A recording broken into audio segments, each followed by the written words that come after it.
प्यारे विद्यार्थियों, छोटे भाइयों बहनों, मिशन इंस्टीट्यूट प्रयागराज में आपका स्वागत है। आइए आज के महत्वपूर्ण घटनाक्रम की तरफ देखते हैं। जल्दी से फटाफट अपने दोस्तों को, साथियों को आप एक मैसेज कर दो, शेयर कर दो, ताकि सभी लोग फटाक से जुड़ जाएं। प्यारे विद्यार्थियों, आज के ऐतिहासिक घटनाएं क्या हैं, इस पर गौर करिएगा। 30 नवंबर के दिन 1939 में क्या हुआ? तत्कालीन सोवियत रूस ने सीमा विवाद को लेकर फिनलैंड पर आक्रमण किया। ठीक है। 1999 में संयुक्त राज्य अमेरिका के उत्तर पश्चिम सिएटल में विश्व व्यापार का तीसरा अधिवेशन प्रारंभ हुआ। सिएटल में डब्ल्यूटीओ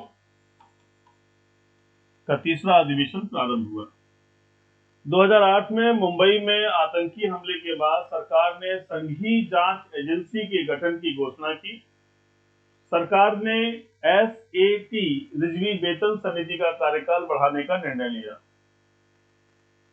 1958 में प्रसिद्ध वैज्ञानिक जगदीश चंद्र बोस, जेसी बोस जिन्हें कहते हैं, का जन्म हुआ।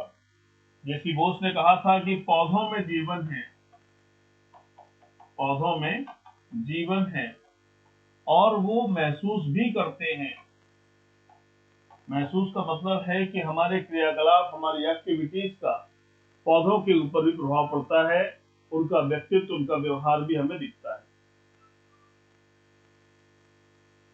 तो प्यारे विद्यार्थी, यहाँ ध्यान देंगे, संघीय जांच एजेंसी की जो बात हो रही है वो है आपकी एनआईए। हमले के बाद आतंकी हमला जब हुआ, जिसमें कसाब को पकड़ा गया था, आपको याद होगा कसाब के बारे में, जिसे मृत्युदंड दिया गया, डेथ पनिशमेंट। इसके साथ ही साथ आपने देखा होगा इस घटना में मेजर संदीप उन्नीकृष्णन, जो एनएसजी के कमांडो थे, ये शहीद हुए थे। इसी में एटीएस से जुड़े हुए लोग, एटीएस चीफ हेमंत करकरे, इनका भी नाम आपको याद होगा। हेमंत करकरे, सालस्कर और कामते जैसे पुलिस ऑफिसर्स शहीद हुए थे। बड़ी ही दर्दनाक घटना थी।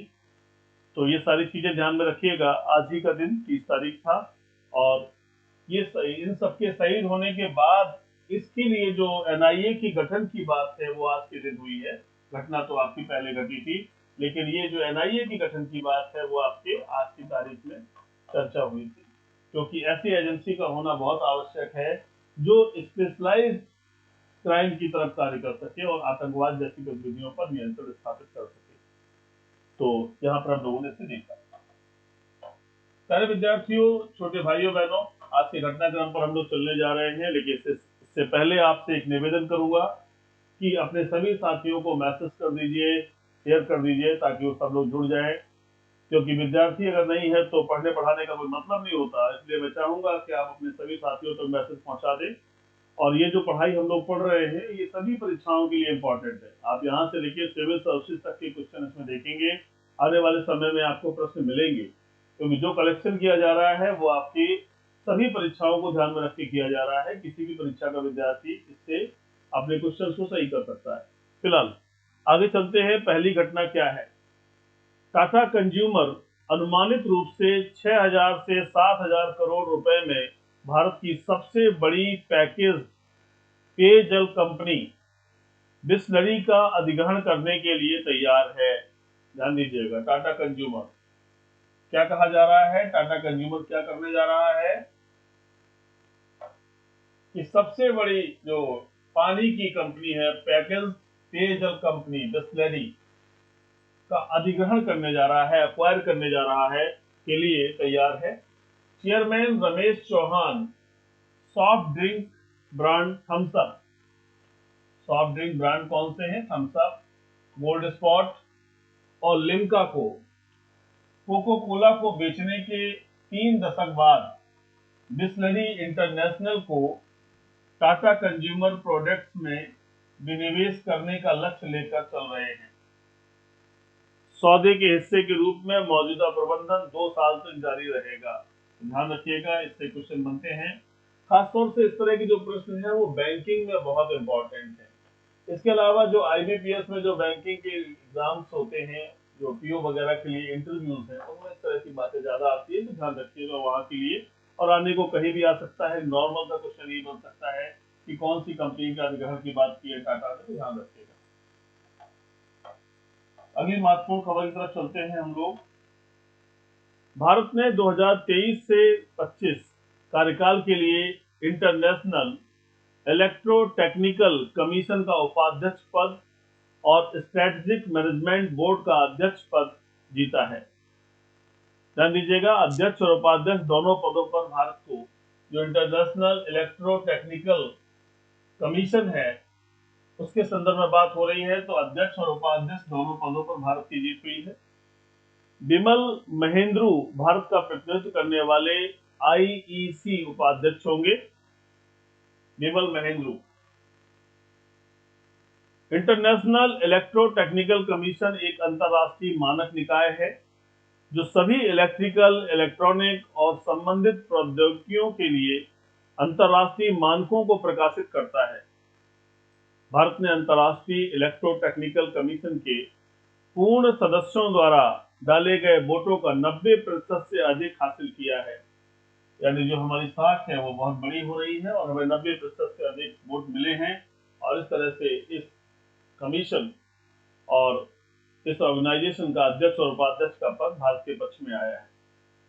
सारे विद्यार्थियों जिन्होंने अभी तक मिशन इंस्टीट्यूट प्रयागराज के चैनल को सब्सक्राइब नहीं किया है, प्लीज सब्सक्राइब कर लें, बेल आइकन को प्रेस कर लें और कमेंट और शेयर जरूर करें ताकि अन्य विद्यार्थी तक बात पहुंचे और हमें भी पता चले कि जो हम प्रयास आपके लिए कर रहे हैं वो कितना सार्थक हो रहा है ना। आपकी एक एक कमेंट से हम अध्यापकों का, हम लोगों का मनोबल बढ़ता है और उससे ये पता चलता है कि हम जो कार्य कर रहे हैं वो कितना सकारात्मक है। क्या आपको वो बातें समझ में आ रही हैं या नहीं आ रही हैं, जरूर बताइएगा ताकि हम सुधारात्मक कदम भी उठा सकें। मुख्य आर्थिक सलाहकार डॉक्टर बी अनंत नागेश्वरन के अनुसार मजबूत घरेलू आर्थिक गतिविधियां और तेल आयात में वृद्धि के चलते वित्त वर्ष 2023 के लिए भारत का चालू खाता घाटा, ध्यान दीजिएगा, भारत का चालू खाता घाटा, करेंट अकाउंट डेफिसिट, सकल घरेलू उत्पाद का 3 से 3.2% रहने की उम्मीद है। सकल घरेलू उत्पाद का 3 to 3.2% रहने की उम्मीद है। भारतीय रिजर्व बैंक को उम्मीद है कि चालू खाता घाटा पहली छमाही में मामूली रूप से बढ़ जाएगा लेकिन दूसरी छमाही में कम हो जाएगा। कुल मिलाकर वित्त वर्ष 2023 के लिए चालू खाता घाटा, करेंट अकाउंट डेफिसिट जीडीपी के 3% से कम रहने की उम्मीद है। ध्यान रखिएगा इन बातों को। क्या कहा जा रहा है, मुख्य आर्थिक सलाहकार डॉक्टर बी अनंत नागेश्वरन के द्वारा क्या कहा गया है और आरबीआई ने क्या कहा है, दोनों बातों को ध्यान में रखिएगा। तो 3 से 3.2 की बात की गई है, तो ये पॉइंट ध्यान रखिएगा। अगले महत्वपूर्ण बिंदु पर हम लोग चर्चा करते हैं। सारे विद्यार्थियों, इस संदर्भ में आपको पीडीएफ हमारे मिशन इंस्टीट्यूट प्रयागराज के नाम से जो टेलीग्राम पर चैनल है उसे ज्वाइन कर लीजिएगा, वहां अवेलेबल रहेगा। चौथी महत्वपूर्ण घटना है, सी डॉट ने cryptology research society of India और आईईई, तीन बार है, 4 बार हो गया है, IEEE communication society Delhi chapter के सहयोग से क्रिप्टोलॉजी पर राष्ट्रीय कार्यशाला का आयोजन किया। कार्यशाला संचार नेटवर्क में सुरक्षा और गोपनीयता बढ़ाने के लिए क्रिप्टोलॉजी में प्रगति पर केंद्रित थी। इसका मुख्य उद्देश्य सभी संबंधित हितधारकों को एक साझा मंच पर लाना है।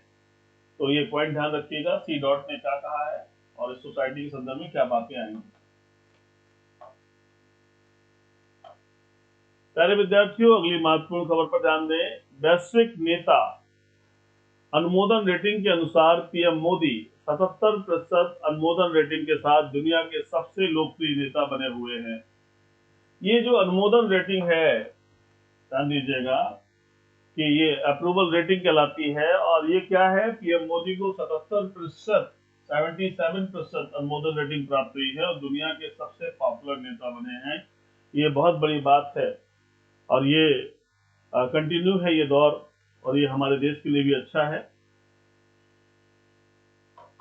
सारे विद्यार्थियों जिन्होंने अभी तक मिशन इंस्टीट्यूट को सब्सक्राइब नहीं किया है, प्लीज सब्सक्राइब कर लीजिए, लाइक कर दीजिए, कमेंट करिए और जरूर शेयर करिए ताकि अन्य विद्यार्थी लोग बातें पहुंच सके, क्योंकि विद्यार्थी तक बातें पहुंचेंगी तभी हम लोगों को एक सुखद एहसास होगा कि किसी के भविष्य में हम कहीं पर सार्थक हो सके, कहीं पर कुछ कर सके।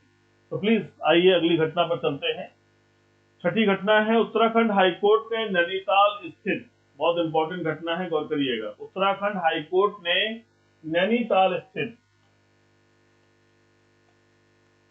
सूखाताल झील के सौंदर्यीकरण और पुनर्जीवीकरण से संबंधित निर्माण कार्यों पर रोक लगा दी है। बारिश से भरने वाली सूखाताल झील नैनीताल को भी रिचार्ज करती है। मुख्य न्यायाधीश विपिन सांघी और न्यायमूर्ति आरसी खुलवे की खंडपीठ ने एक पत्र को जनहित याचिका मानते हुए मामले की सुनवाई के लिए अगली तारीख 20 दिसंबर तय की है। झील के चारों तरफ सूखे क्षेत्र में सभी निर्माण गतिविधियों पर रोक लगाते हुए अदालत ने राज्य पर्यावरण प्रभाव मूल्यांकन प्राधिकरण और राज्य आर्द्र भूमि प्रबंधन प्राधिकरण को भी पक्षकार बनाते हुए नोटिस जारी किए हैं। तो गौर करिएगा, सूखाताल झील की बात आ रही है, नैनीताल और सूखाताल झील। सूखाताल जो सौंदर्यीकरण की गतिविधियां चल रही थी, उसको न्यायालय ने क्या किया है कि बारिश से ये भर जाती थी, सब कुछ सही रहता था, तो उस बात को लेकर के न्यायालय ने सुनवाई के लिए 20 तारीख तय की है। और पीआईएल पब्लिक इंटरेस्ट लिटिगेशन यानी जनहित याचिका को मानते हुए न्यायालय ने एक पत्र को जनहित याचिका बना दिया है। आप ध्यान दीजिएगा, पत्र के माध्यम से भी न्यायालय सुनवाई करता है। न्यायालय को अधिकार है कि वो स्वमेव भी कर सकता है, स्वमेव, उसको सुओमेटो भी पावर है कि वो अपने आप भी किसी विषय पर जो उसे लगता हो कि कोई बहुत बड़ा विषय है, गंभीर विषय है, मुझे कार्रवाई करनी चाहिए, न्यायालय कर सकता है, ये उसके अधिकार क्षेत्र में है, इनहेरेंट पावर्स है उसकी। इसके अलावा पीआईएल के माध्यम से और उसके अलावा कोई पत्र भी भेज देता है तो उसे पीआईएल कंसीडर करके भी कार्रवाई कर सकता है।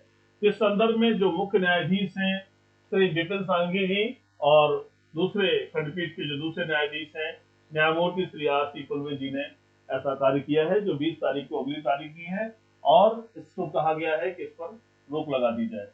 तो पक्षकारों को नोटिस जारी हो गए। ध्यान रखिएगा, सूखाताल झील परीक्षा पूछी जा सकती है और सूखाताल झील का क्या इंपॉर्टेंस है उसको भी ध्यान रखिएगा। आज की 7वीं महत्वपूर्ण खबर है, संयुक्त राष्ट्र मानवाधिकार परिषद ने ईरान में शांतिपूर्ण विरोध प्रदर्शनों पर हिंसात्मक कार्रवाई की निंदा की है। देखिए, ये यूनाइटेड नेशन का जो मानवाधिकार काउंसिल है, उसने ईरान में जो कुछ हुआ उसके शांतिपूर्ण विरोध प्रदर्शनों पर जो हिंसात्मक कार्रवाई हुई, इस पर रोक लगा दी है, इस पर निंदा लगाने की बात की है। परिषद ने इस कार्रवाई और विशेष रूप से महिलाओं और बच्चों के खिलाफ किए गए कथित दुर्व्यवहारों की जांच के लिए एक स्वतंत्र तथ्य खोज मिशन बनाने की घोषणा की है। एक स्वतंत्र तथ्य खोज मिशन, ध्यान दीजिएगा, आपका मिशन फिर आ गया, कैसा मिशन? एक स्वतंत्र तथ्य खोज मिशन। प्यारे भाइयों, यहाँ पर खास तौर से अगर बात करेंगे तो महिलाओं की बात हो रही है। यहाँ पर जो मुद्दा था ईरान के अंदर मुद्दा है हिजाब और बुर्का। ये जो महिलाएं पहनती हैं, वहां पर इन्हीं को लेकर के बातें थी कि हम स्वतंत्र रहना चाहते हैं, हम फ्री रहना चाहते हैं, हमें अपने हिसाब से जीवन जीने का अधिकार होना चाहिए। जबकि ईरान की सरकार ने वहां पर थोप दिया था। पहले रिक्वेस्ट किया, आप उसकी घटनाक्रम को देखिएगा, पहले रिक्वेस्ट किया गया जनता से कि महिलाएं ऐसे कपड़े धारण करें, फिर उसको कानून बना करके वहां पर बाध्यता बना दी गई कि आपको ऐसा करना ही होगा, और फिर उसके बाद उसमें दंड की व्यवस्था कर दी कि अगर आप ऐसा नहीं करेंगे तो आपको दंड दिया जाएगा। तो कहीं ना कहीं हमारे ह्यूमन राइट्स का वायलेशन है। हमें फ्री रहने का अधिकार है। हाँ, हमारे ऊपर कुछ रिस्ट्रिक्शंस हो सकते हैं, वो रिस्ट्रिक्शंस हमारे लोक व्यवस्था को बनाने के हो सकते हैं, हो सकता है वो नैतिक मूल्यों के संदर्भ में बनाए जा सकते हैं, हो सकता है समाज की व्यवस्थाओं को चलाने के लिए हो सकते हैं, लेकिन वहां पर जो मुद्दा था यही था कि हम इस तरह के बंदिश वाले जीवन में नहीं रहना चाहते। और इसी बात को लेकर के सारा मामला वहां चल रहा था और वहां पर पुलिस ने गोलियां चला दी, जिससे पहले एक महिला की मृत्यु हुई, कुछ और लोग घायल हो गए। इस तरह से बहुत ज्यादा वहां तकलीफ हुई जनता को। इसी बात में संयुक्त राष्ट्र मानवाधिकार परिषद ने कहा है, इसको ध्यान रखिएगा। इस वर्ष का इंपॉर्टेंट क्वेश्चन है। एक बड़ी आश्चर्यजनक बात है प्यारे विद्यार्थियों की, भारत में जो मुद्दा चल रहा है, ध्यान दीजिएगा, भारत में अभी कर्नाटका हाईकोर्ट ने जो कहा था, यहाँ पर जो है हिजाब को लेकर पहनने के लिए मुद्दा है, पहनने का, और वहां पर ना पहनने का मुद्दा है, ना पहनना, दोनों अलग बात है। मतलब नहीं पहनने की बात हो रही है ईरान में और भारत में हो रही है पहनने की बात। जबकि ईरान कैसा है, एक इस्लामिक देश है, इस्लामिक देश है, वहां की महिलाएं नहीं पहनने के लिए राजी हैं कि नहीं पहनना है। और भारत में एक धर्मनिरपेक्ष देश है, तो यहाँ महिलाएं चाहती हैं, या जो भी और लोग संगठन से जुड़े हुए चाहते हैं कि यहाँ पहना जाए, पहना जाए या धारण किया जाए। तो दोनों अलग अलग मुद्दे हैं, अलग अलग कंट्रीज हैं, मैंने आपको घटनाक्रम बता दिया है। फिलहाल आगे चलते हैं प्यारे विद्यार्थियों। मामला सुप्रीम कोर्ट के पास है और वो जो भी निर्धारित करेंगे वही आखिरी और अंतिम सत्य होता है। भारत और खाड़ी सहयोग परिषद मुक्त व्यापार समझौते को आगे बढ़ाने और वार्ता को फिर से शुरू करने पर सहमत हुए हैं। भारत और खाड़ी सहयोग परिषद, फ्री ट्रेड एग्रीमेंट, ध्यान दीजिएगा, इस पर जो है आगे बढ़ाने के लिए, वार्ता करने के लिए सहमत हुए हैं। अच्छी खबर है।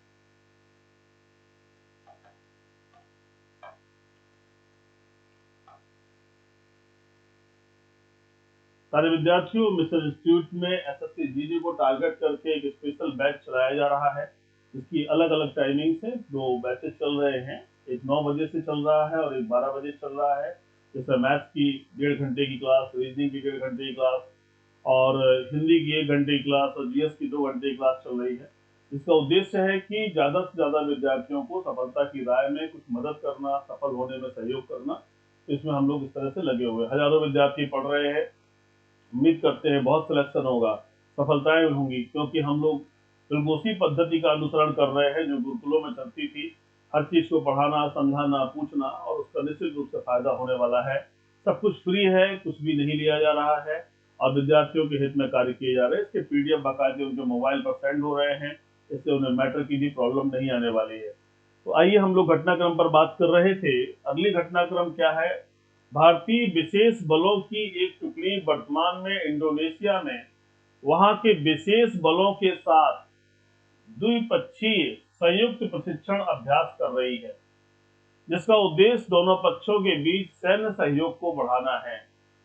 जो विशेष बल हैं, स्पेशल फोर्सेस हैं, और जो वहां पर इंडोनेशिया में क्या कर रहे हैं, स्पेशल अभ्यास कर रहे हैं, और जिनका मतलब है कि इनके बीच में सैन्य सहयोग को बढ़ाना। बयान के मुताबिक सांगा बुआना प्रशिक्षण क्षेत्र कराबांग इंडोनेशिया में आयोजित द्विपक्षीय संयुक्त प्रशिक्षण अभ्यास गरुण शक्ति बैनर के तहत द्विपक्षीय अभ्यासों की श्रृंखला का 8वां संस्करण है। तो ध्यान दीजिएगा, कौन सा प्रशिक्षण केंद्र है? सांगा बुआना प्रशिक्षण क्षेत्र, कराबांग इंडोनेशिया। याद रखिएगा, परीक्षा के लिए इंपॉर्टेंट है। ये कौन सा अभ्यास हो रहा है? ये है गरुड़ शक्ति अभ्यास, हमेशा परीक्षा में पूछा जाता है। और ये कौन सा संस्करण है? 8वां संस्करण है। तो ये आपके 2-3 तरह के प्रश्न बन गए कि भारत का जो अभ्यास चल रहा है वो किस उद्देश्य से है, सैन्य सहयोग को बढ़ाने के लिए है, कहाँ हो रहा है, किस देश में हो रहा है, कौन सा बैनर है, यानी कौन सा कार्यक्रम है, तो गरुड़ शक्ति है, और कौन सा संस्करण है, तो 8वां संस्करण है। जरूर याद रखिएगा। प्यारे विद्यार्थियों, जिन्होंने अभी तक मिशन इंस्टीट्यूट को सब्सक्राइब नहीं किया है, प्लीज सब्सक्राइब कर लीजिए, बेल आइकन को प्रेस कर दीजिए, ताकि हम और आप कनेक्टेड रह के सूचना के आदान प्रदान में परस्पर सहभागी बन सके। 10वीं इंपॉर्टेंट घटनाक्रम क्या है? शहरी क्षेत्रों में 15 वर्ष और उससे अधिक उम्र के व्यक्तियों के लिए बेरोजगारी दर जुलाई सितंबर 2022 में सालाना आधार पर घटकर 7.2% पर आ गई है। राष्ट्रीय सांख्यिकी कार्यालय के जारी आंकड़ों से यह जानकारी मिली। एक साल पहले समान अवधि में बेरोजगारी दर 9.8% थी। बेरोजगारी दर को श्रम बल के बीच बेरोजगार व्यक्तियों के प्रतिशत के रूप में परिभाषित किया गया है। तो ये बेरोजगारी के आंकड़े हैं, हम और आप सभी देख रहे हैं कि एम्प्लॉयमेंट कम होता जा रहा है ना। और एम्प्लॉयमेंट कम हो रहा है, इसके कई कारण है। एक तो हम लोगों के सामने कोई वैकेंसी नहीं है, और जो वैकेंसी है उसकी प्रिपरेशन नहीं हो पाती है। जैसे मान लीजिए एसएससी जीडी है, इसके लिए कोई प्रिपरेशन का टाइम नहीं मिला। जनवरी में आपके एग्जाम है, 10 जनवरी से 14 जनवरी, ठीक है। ऐसे ही एसएससी सीजीएल आया, उसका एग्जाम दिसंबर में होगा।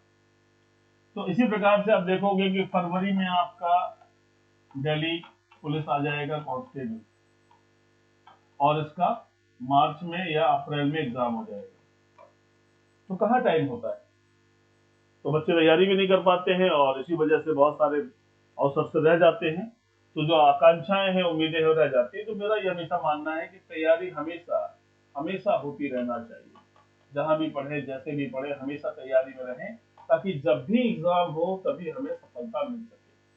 फिलहाल हम अपने विषय पर आते हैं।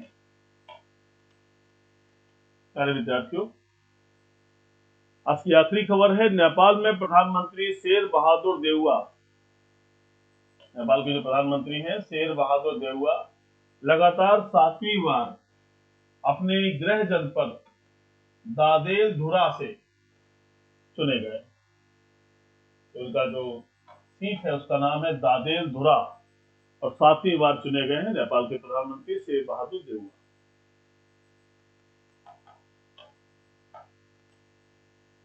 प्यारे विद्यार्थियों, मिशन इंस्टीट्यूट हमेशा एक सकारात्मक दृष्टिकोण से विद्यार्थी के हित में कार्य करता है। ऐसे में अनेकों कोर्सेज आपके शीघ्र आने वाले हैं, जैसे सीपीएफ असिस्टेंट कमांडेंट के लिए, एसएससी सीजीएल के लिए फाउंडेशन बैच, यूपीएसआई के लिए फाउंडेशन बैच। यूपीएसआई की संभावनाएं बढ़ रही हैं, और लगभग तमाम तरह के आंकड़े हैं, अथवा ऑथेंटिक तो कुछ भी है नहीं किसी के पास। कुछ आंकड़ों के अनुसार 1200 से ज्यादा की संभावना है, और कुछ 2500 की बता रहे हैं कि 2500 सीटें आ सकती हैं। तैयारी में बने रहें जो भी जहां है। और सिपाही के लिए, कांस्टेबल के लिए, यूपी कांस्टेबल के लिए लगभग 40,000 वैकेंसी आने की शीघ्र संभावना है। तो जो भी जहां है तैयारी में लगे रहें, क्योंकि तैयारी ही उन्हें आगे बढ़ाएगी। अपना ख्याल रखें, पढ़ाई करते रहे। माता पिता का आशीर्वाद और गुरुजनों का आशीर्वाद आपके ऊपर बना रहे। इन्हीं शुभकामनाओं के साथ जय हिंद।